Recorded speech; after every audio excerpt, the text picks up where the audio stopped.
Welcome back to channel. நான் cinemas with me Sushmita. இன்னைக்கு நம்ம சேனல் ஒரு இன்ட்ரெஸ்டிங்கான மூவியோட அப்டேட்டோட தான் வந்திருக்கோம். அது என்ன மூவி, யாரை பத்தி யோசிக்கிறீங்க? அது நம்ம பார்க்க போறது பிரதீப் ரங்கநாதன் அவர்களோட மூவி தான். இவர் ஒரு லவ் டுடேன்ற ஒரு படம் பண்ணாரு. அதுல இவர் நடிச்ச பர்ஃபார்மன்ஸ்க்காக அந்த படம் வந்து 2023 ஒன் ஆஃப் ரொம்ப பெரிய ஒரு ஹிட்னே சொல்லலாம். இது சின்ன பசங்க வந்து பெரியவங்க வரைக்கும் ரசிக்கிற மாதிரியாக இருந்தது இந்த படம். இந்த படத்துல வந்து இன்னும் நிறைய பேர் வந்து இருந்தாங்கனாலும் இந்த படத்தோட காமெடியா இருக்கட்டும், இந்த படத்தோட கதையா இருக்கட்டும், எல்லாமே ரொம்ப அழகா இருந்தது. இவர் இதுக்கு முன்னாடி எடுத்த கோமாளி படமே ரொம்ப பெரிய ஒரு ஹிட்னு சொல்லலாம்.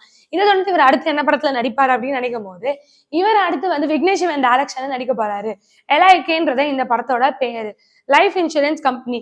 இவரோட பர்த்டே இப்போ ரீசெண்டா போனதுக்கு நிறைய அப்டேட்ஸ் இந்த படத்தை பத்தி வந்துட்டு இருந்தது. இப்போ இந்த படத்தை பத்தின ஒரு சூப்பரான அப்டேட் என்ன அப்படின்னா, இந்த படத்துல வந்து எனக்கு என யாரும் இல்லையே அப்படின்ற ஒரு சாங் இருக்கு. அந்த பாட்டு யாருன்னு தானே யோசிக்கிறீங்க? இந்த படத்தின் மியூசிக் டைரக்டர் அனிருத் அவர்கள். இந்த பாட்டு ஆல்ரெடி நம்ம அனிருத் மியூசிக்ல கேட்டிருக்கோம். இது வந்து அனிருத்தோட ஆல்பம் சாங்கா ரிலீஸ் ஆச்சு. எனக்கு என யாரும் இல்லையேன்ற சாங் வந்து ரொம்ப பெரிய ஒரு ஹிட்னே சொல்லலாம். இந்த மாதிரி வந்து ஆந்தம்ஸா வந்த டைம்ல வந்து அனிருத்தோட ரொம்ப பெரிய ஒரு ஹிட் கொடுத்த சாங் தான் வந்து இந்த பாட்டு. இந்த பாட்டை இந்த படத்துல வந்து ஒரு பாட்டாவே வைக்க போறோம், ஒரு ஃபியூச்சர் சாங்கா இருக்க போகுது அப்படின்னு சொல்லியிருக்காங்க. இது ரொம்ப பெரிய ஒரு ஆச்சரியத்தை ஃபேன்ஸ் கிட்ட கொடுத்துருக்கு. ஆல்ரெடி பிரதீப் ரங்கநாதன் மூவி ரொம்ப பெரிய ஒரு எக்ஸைட்மெண்ட். இதை தாண்டி விக்னேஷ் சிவன் டைரக்ஷன் போது இன்னும் ரொம்ப பெரிய ஒரு எக்ஸைட்மெண்ட். இதுல அனிருத்தோட மியூசிக்ல இந்த பாட்டு இருக்குன்னும் போது ரொம்ப பெரிய ஒரு எக்ஸைட்மெண்ட்னே சொல்லலாம். இன்னும் நிறைய அப்டேட்ஸ் இந்த படத்தை பத்தி வந்துட்டு இருக்கு. இதை பத்தி நீங்க நினைக்கிறீங்க? மறக்காம கீழே கமெண்ட் பண்ணுங்க.